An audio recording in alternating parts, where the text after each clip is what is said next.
بسم اللہ الرحمن الرحیم۔ السلام علیکم ورحمۃ اللہ وبرکاتہ۔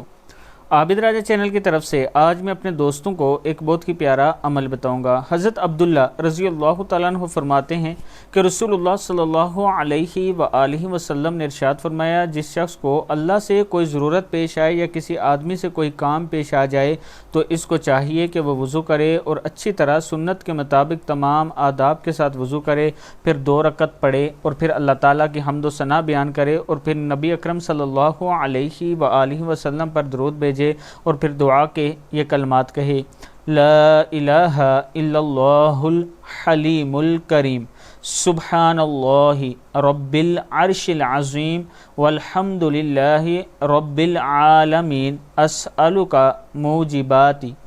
رحمتک وعزائم مغفرتک والغنیمت من کل بر والسلامت من کل اثم، لا تدع لنا ذنبا الا غفرته ولا ہما الا فرجته ولا حاجة هي لك رضا الا قضيتها یا ارحم الراحمین۔ صدق اللہ العظیم۔ جب بھی کوئی حاجت، کوئی پریشانی، کوئی مشکل ہو تو اللہ کے حضور وضو کر کے 2 رکعت نماز پڑھ کے پھر یہ دعا مانگا کریں، درود شریف کے ساتھ، اللہ تعالیٰ کرم فرمائے گا۔